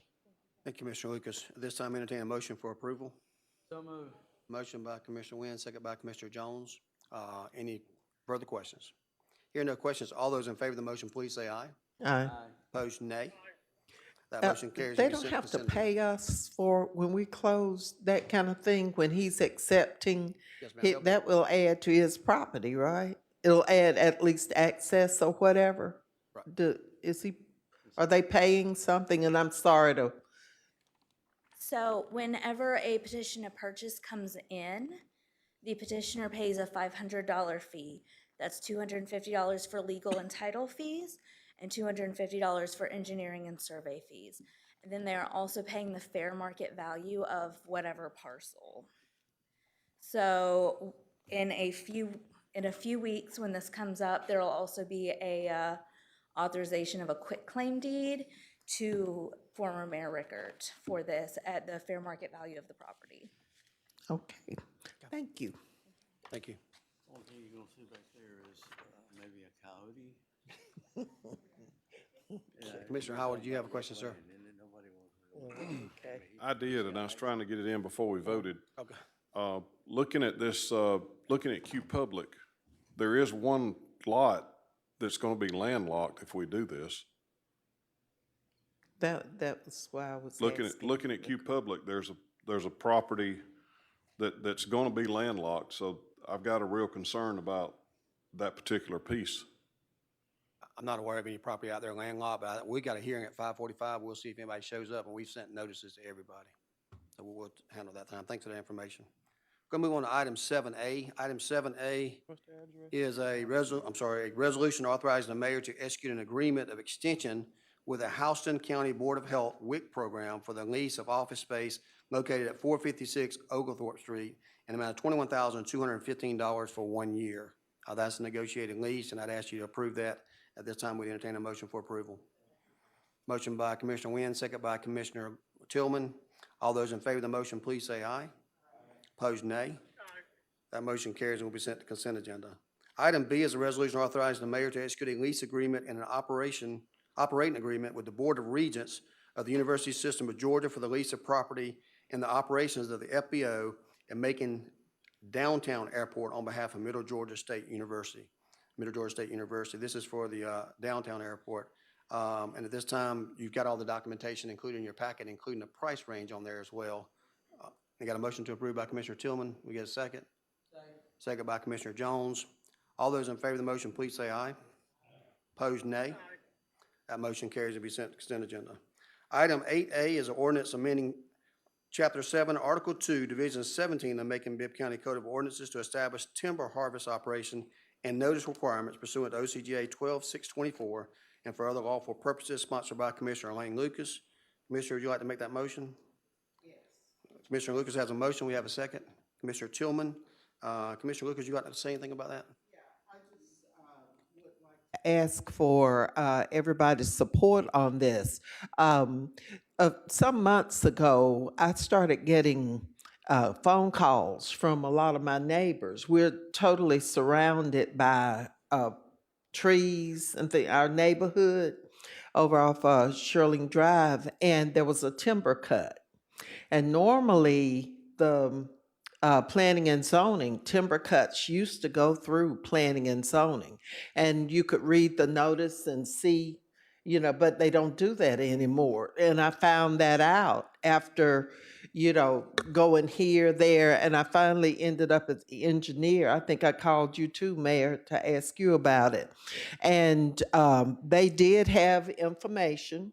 They did share it with me, but they also told me that there was no notification requirement anymore.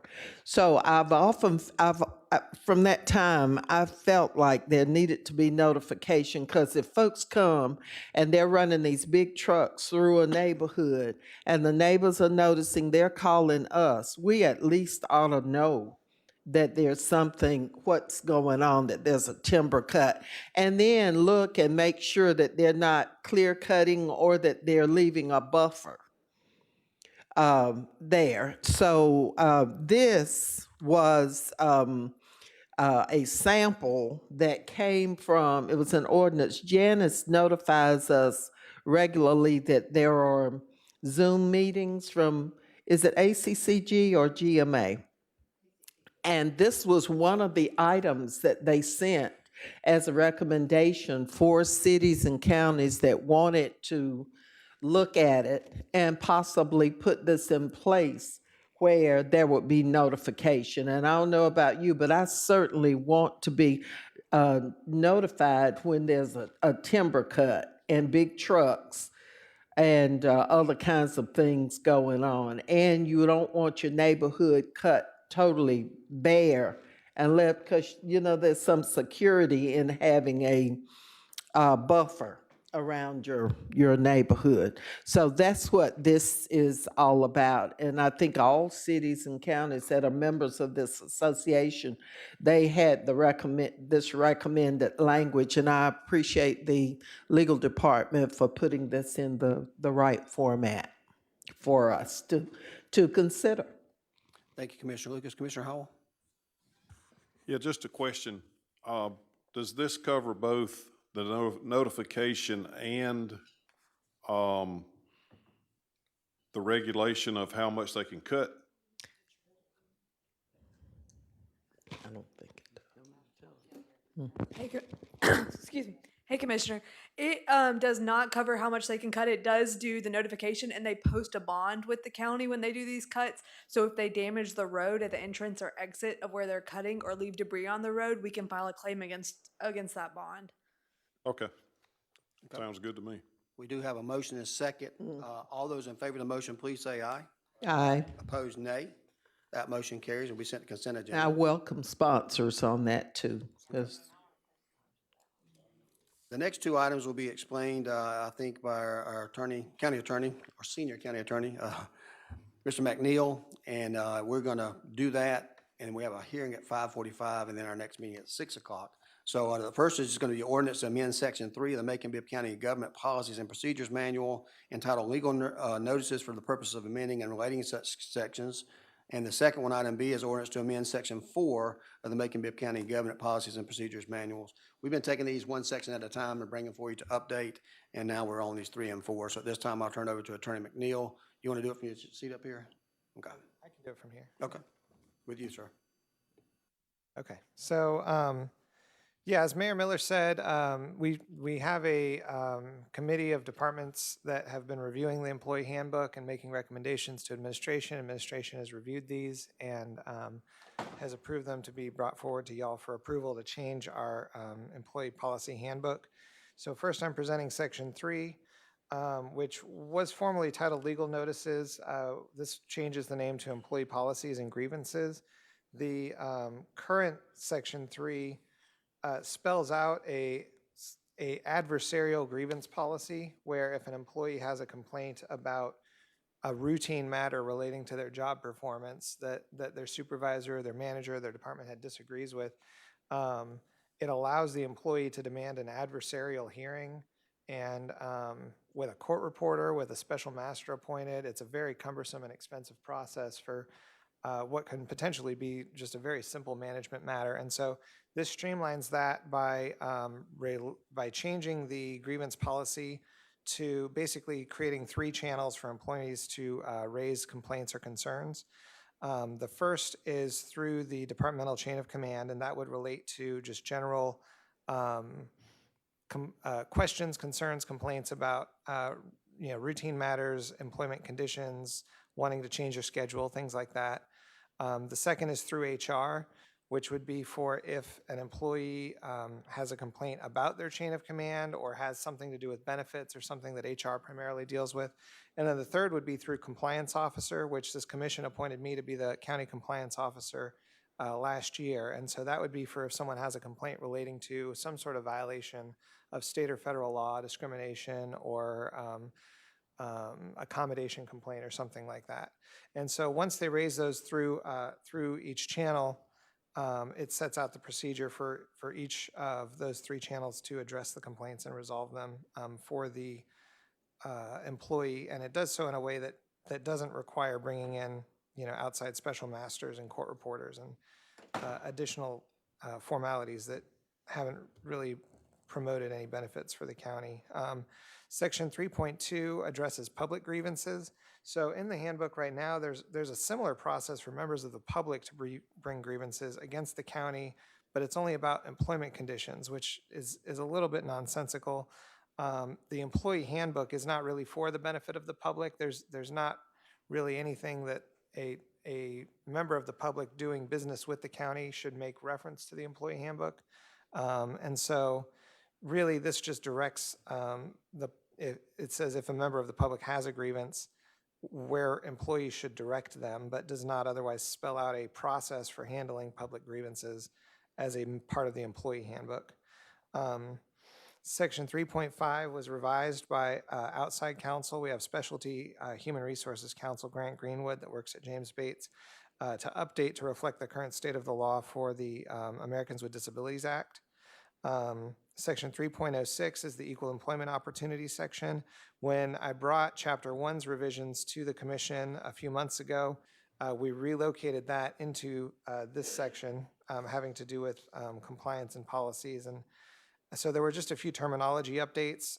There were a few definition updates to like the definitions of sexual harassment, for example, but little in terms of substantive change.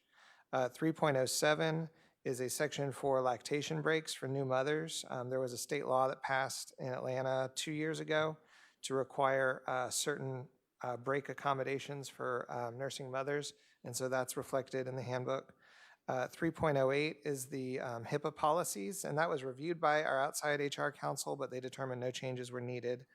And then we have a limited English proficiency policy and a Title VI compliance policy. Those are referenced in the handbook. In the current state of the handbook, they're spelled out as entire policies, but this commission has independently adopted limited English proficiency and Title VI policies. And so it created a situation where there was conflict between the county-wide policy and the employee handbook policy. And so this resolves that conflict by essentially saying in the handbook, employees are expected to follow the policies this commission adopts, but otherwise deferring to reading the versions that the commission adopts that are updated regularly. Sections 3.09 relating to privacy and 3.10 relating to the Georgia Whistleblower Act were both also updated by outside counsel to reflect the current state of the law. And so that's the overview of Chapter 3 update. Substantively, none of the changes proposed would have any direct impact on employee pay, expenses, or performance in any way. Thank you, Attorney McNeil. Commissioner Tillman? I was just curious, who helped came up with this language? So the members of the committee are the HR director, Derek Jordan, the HR assistant director, Jovita Turner, the two employee relations specialists in HR, which are Adrian Bellamy and Ingrid, I'm sorry, I'm blanking on her last name, Brown. The EMA director, Spencer Hawkins, the recreation director, Robert Walker, the ECD director and assistant director, who are both here, Wanzina and Charlotte, and myself and Sarah Davis from my office. Am I missing anyone else? I think that's all. That's the committee. And so we've been going section by section through the entire handbook. And then once we make recommendations, we present them to Mayor and Dr. Moffitt and Julie Moore for review. Answer your question, Commissioner Tillman. You good? All right. Commissioner Watkins? Several, but I'm starting from the bottom. Sure. The section on the English, limited English proficiency. Yes, sir. I noticed, what do you mean by, or what does the policy mean by generally accommodating? Having accommodations in place, what are the, and I noticed that, I guess my second question would be, this would apply to groups include over 1,000 local residents speaking whatever common language we're speaking of. Is there any study or thought on what languages would come into play? So right now, I believe it's Spanish is the primary one that we also have accommodations in place for, but generally it also includes just having resources available. So if somebody comes in and they speak a language that is not Spanish, that's not commonly spoken in the county, we have access to translators by phone. And so we can have someone call, a number and then get somebody on the phone that speaks Japanese or Korean or French or whatever it is, and help. I'm not sure exactly what the scope is of generally accommodating, but I don't know. I just never checked. But does our website have a Spanish version, or is that outside of the scope of? Same thing with like the minutes and the meeting I'm in now. If like a Spanish speaker wanted to access their general governmental agenda, does that easily port over to Spanish? I'm not aware of a general translation for our website or for like commission minutes. That's something that I think it's more on if someone's requesting a specific service, then we can, find someone that can speak Spanish that can help them. So, okay, so, and that's what I was asking, what type of accommodations this covers? Right. It covers by request. Right. Okay. All right, thank you. And I'll ask the rest later, don't nobody care. Thank you.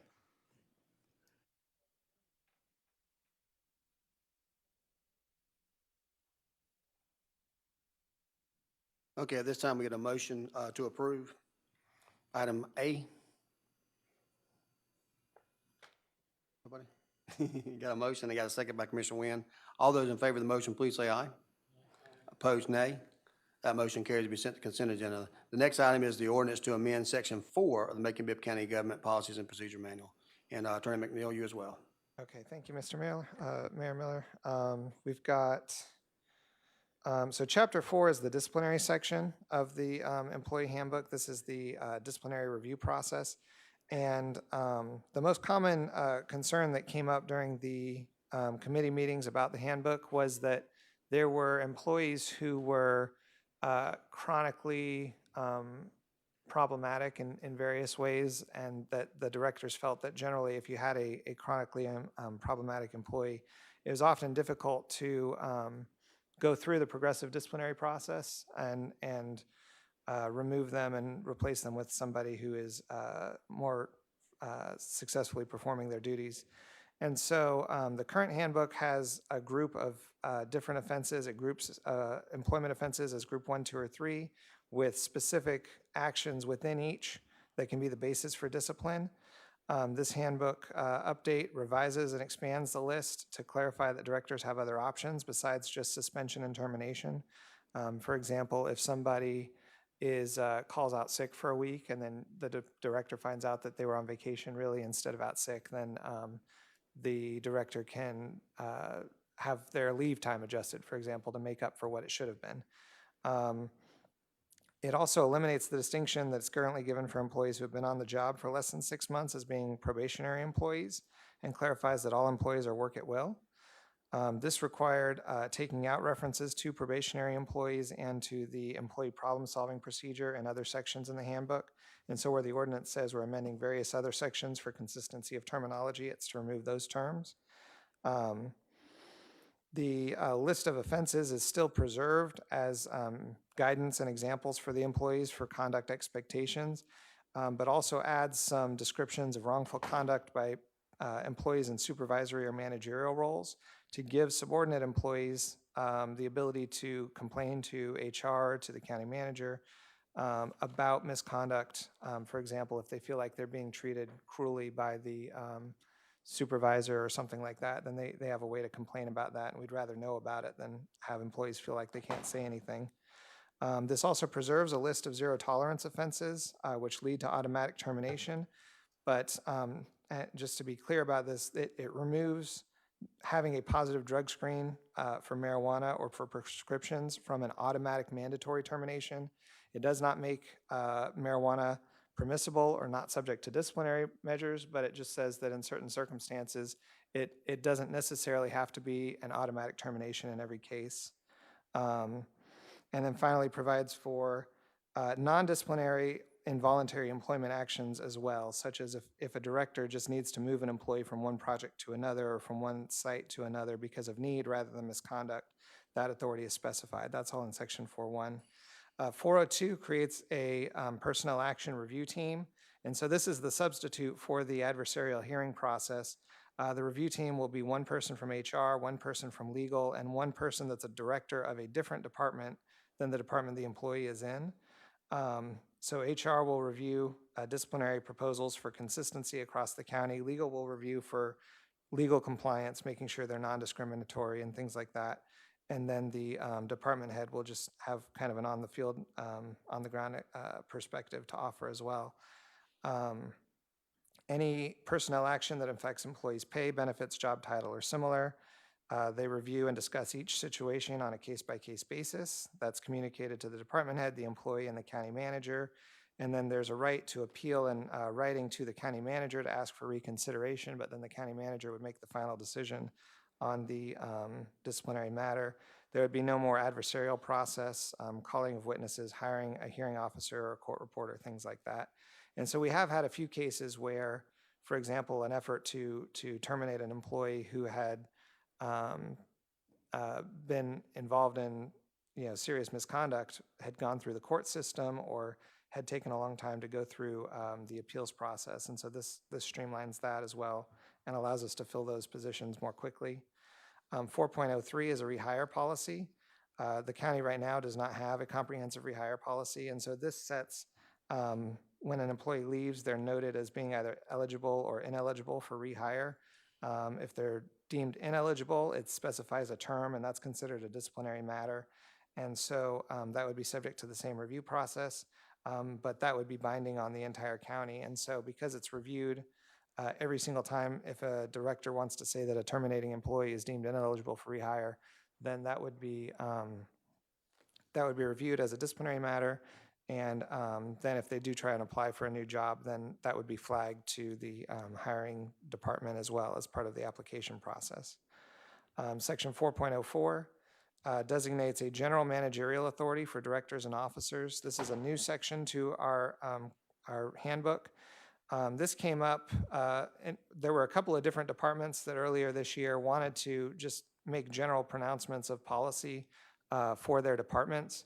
One, for example, was a department director that wanted to tell employees they couldn't smoke in county vehicles. And our handbook says you can't smoke in county buildings, but it doesn't say you can't smoke in county vehicles. We're going to address that in a future update.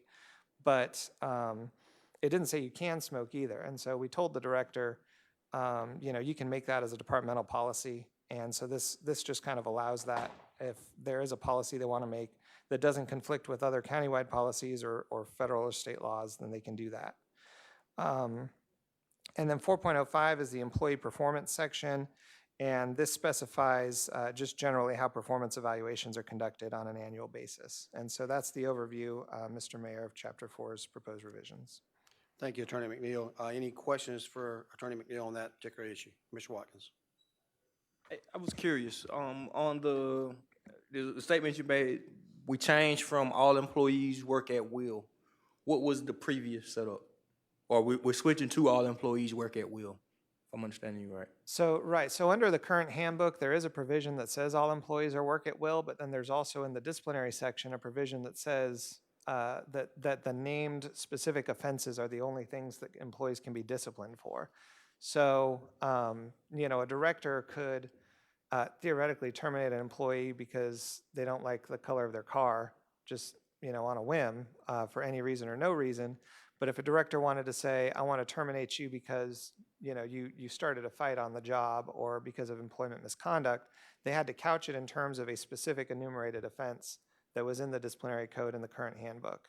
And so rather, there have been, even though this handbook has been effective for almost 10 years now, there are still periodically people that come up that have done things that the directors don't like, that are counterproductive to the mission of the organization, but that have, for whatever reason, not been included in that list of offenses. And so this just generalizes that. And my apologies. I used the word in my question without fully knowing its definition, and I know that Georgia is a work at will state, but what exactly does that mean? So the legal definition means that an employee can quit their job at any time without having to give notice to the employer, and the employer can terminate the employee at any time without having to give any kind of severance or notice to the employee. Okay. So that goes to that example that you were giving earlier about I didn't like the color of your shoes. Right. In a 100% at will situation, right, that would be a completely valid way. Right. And if I'm understanding you correctly, or I hope I am, that we're somewhere in the gray of that. There's a set list of 3 things that you can get fired, that we can fire you for, and then we've created a catch-all, or not. Let me let you ask. Right. So it's within group 1, 2, and 3. Each of those groups has about 12 to 15 specific listed items. It can be things like absenteeism, bullying, fighting on the job, and depending on the severity, which group it's in specifies a disciplinary response, whether it's a suspension or a write-up or a termination. And so this says this opens that up more, so that if someone is chronically suffering or struggling with absenteeism, with attendance issues, we don't have to do a write-up and then a 1-day suspension and a 2-day suspension and a 3-day suspension and termination.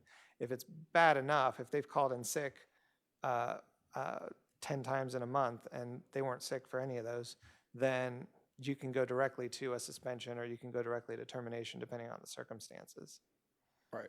So, but it doesn't, or somewhere we have a stopgap or a net where, again, I couldn't have a personal argument about my like of the Lakers, and my boss is a staunch Golden State fan, and this is the sole reason that I'm getting fired.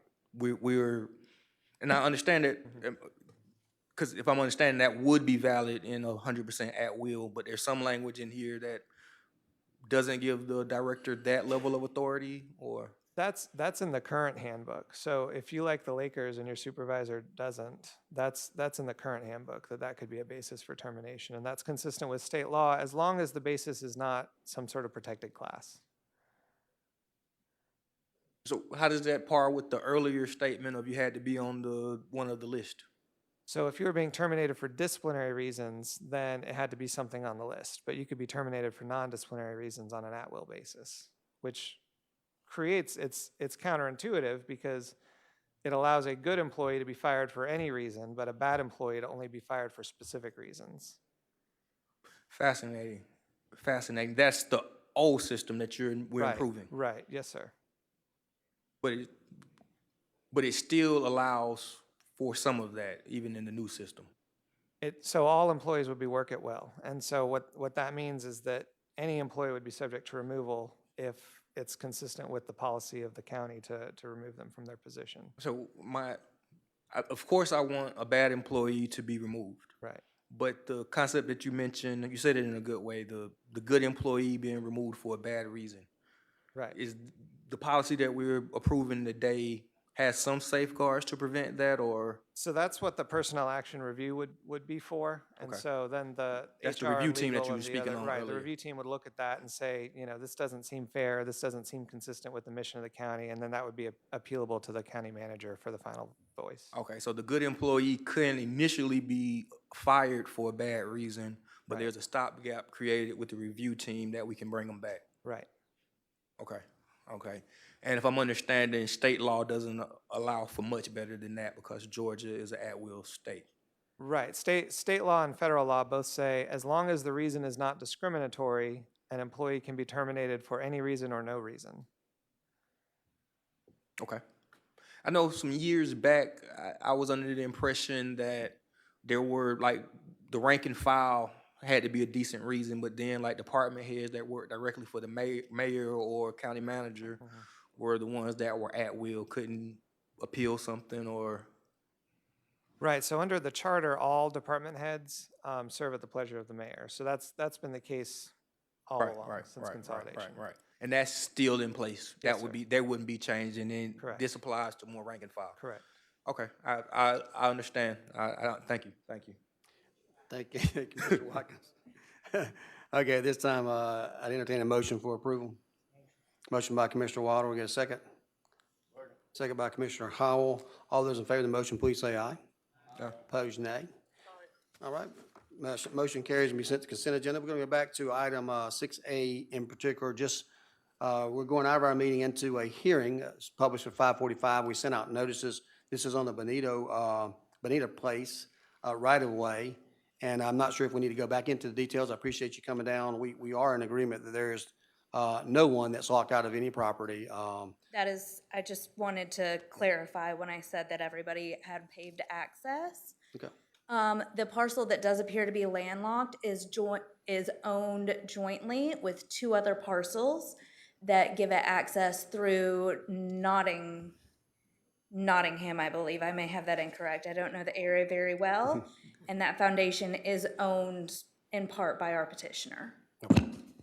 And thank you. Anyone here at this time prepared to speak against, or I guess any comments regarding the unopened right-of-way on Bonita Place and the removal of such path from the official roadmap of Macon-Bibb County?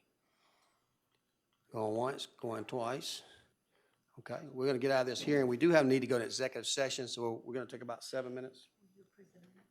We didn't approve the minutes? I think we did. Of June 6th, yes, sir. Of the public hearing. Okay. Our clerk tells me we haven't approved the minutes. I thought we did, but we entertain a motion for approving the amendments of June the 6th. I'll make that motion. Can I get a second? Second, Commissioner Wynn. All those in favor of the motion again? Aye. Opposed, nay. We're going to go into executive sessions for all those allowed by law, including negotiations, speaking with our attorneys about any litigation, as well as any real estate. At this time, I entertain a motion to go into executive session. A motion by Commissioner Tillman, second by Commissioner Jones. All those in favor of the motion, please say aye. Opposed, nay. We're now in executive session, and we'll be back in just a few moments.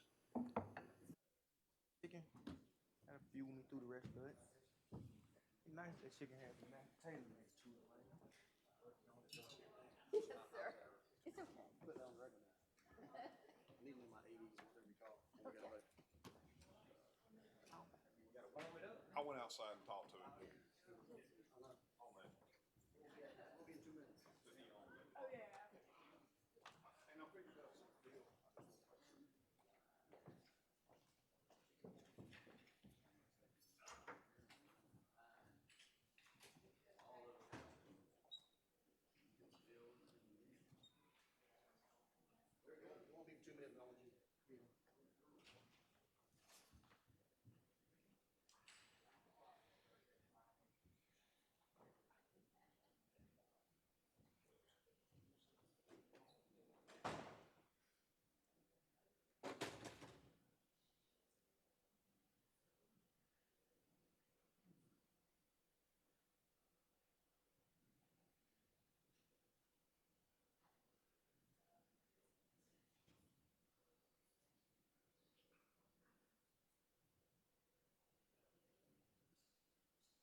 dear?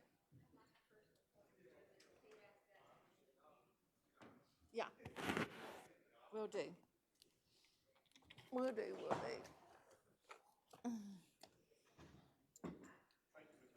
Oh, you're so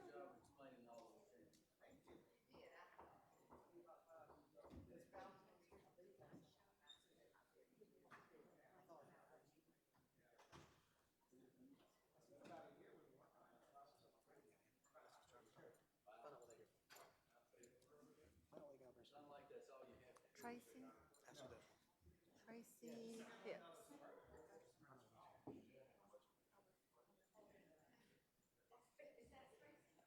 Okay. Yeah, I thought he was gonna do prayer.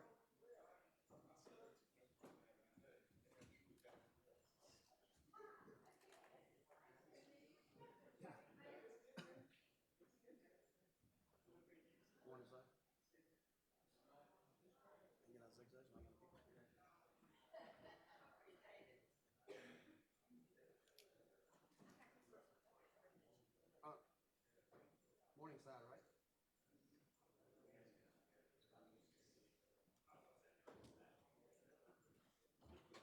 Body right, full back.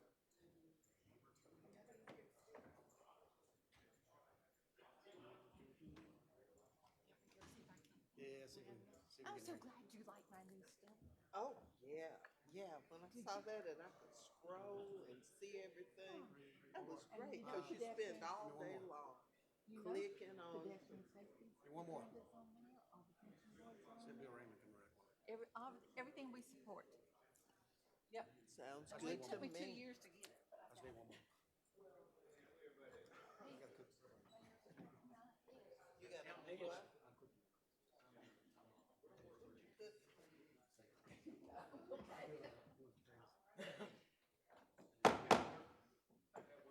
Get a motion to come out of executive session.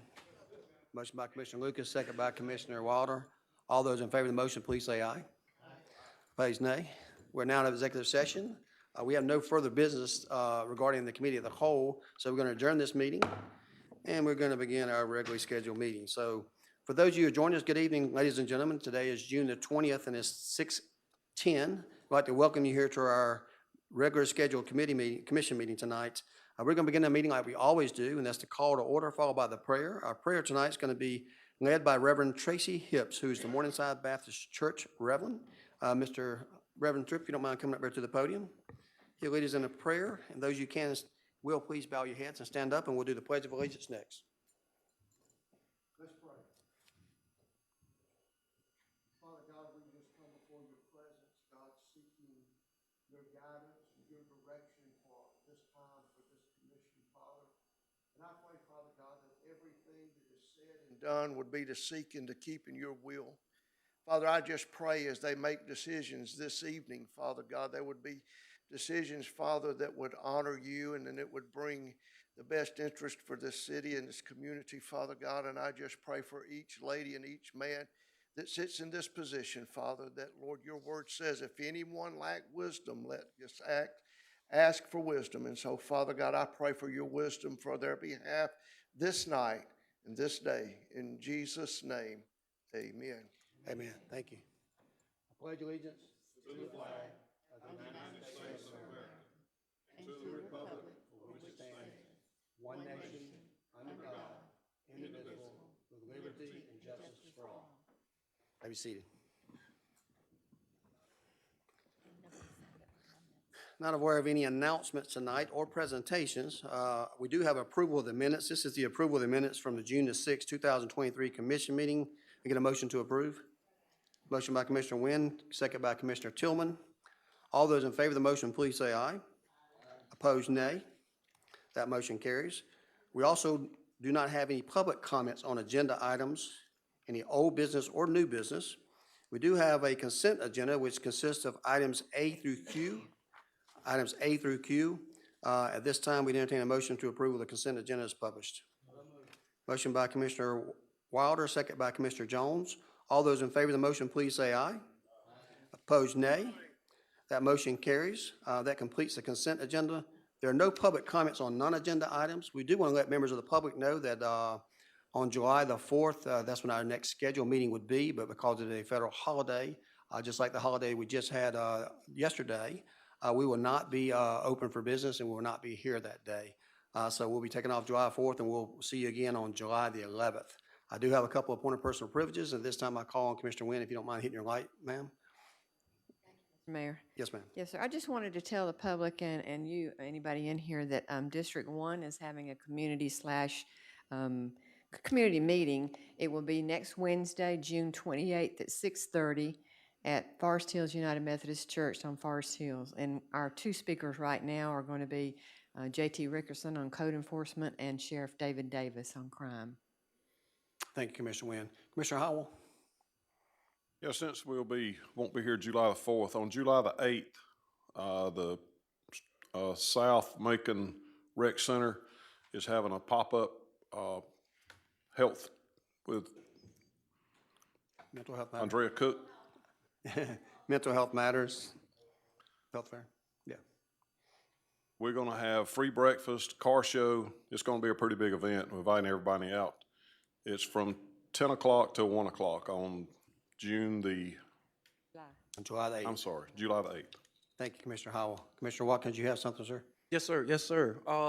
This past weekend, Making Black Culture Kwanzaa Access Center, Torchlight Academy hosted a beautiful weekend of just excellence, centered around celebrating the Juneteenth holiday, which included with a parade. Again, I enjoyed it. Great event. But they also passed out a few plaques honoring commissioners that were termed, and they had a little bit about political awareness. So Commissioner Tillman, myself, Commissioner Lucas, Commissioner Jones, your plaque is coming. But yeah, they wanted to honor your years of service and realizing that they were term limited, so I got them here for everybody. That's nice. Thank you, Commissioner Watkins. And Commissioner Lucas, I know can you turn your light on if you want to speak, ma'am? I just wanted to add that Can you turn your light on? Push your button. Push your button. Oh, it's put. There you go. Yeah. Yes, ma'am, I'm with you.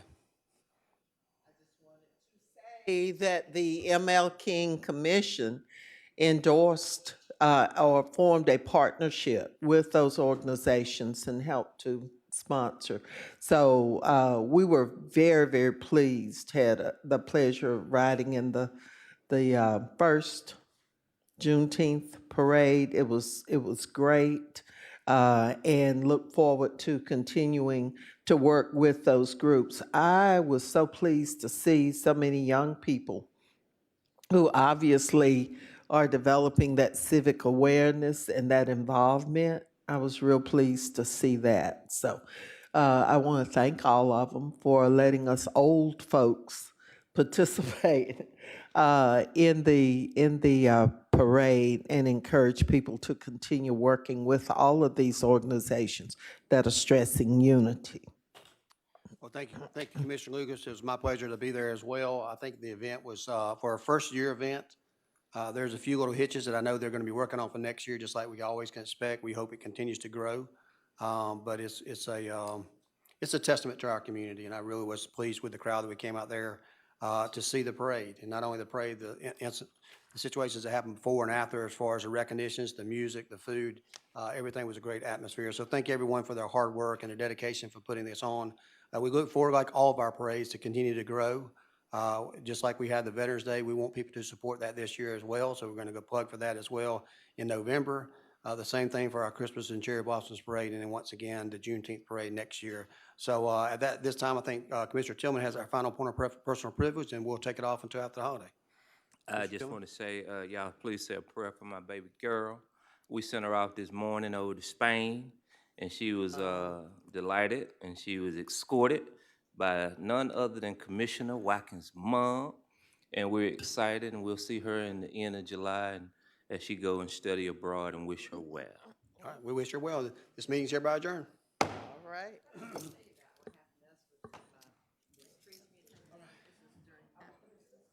Now I have to clean up.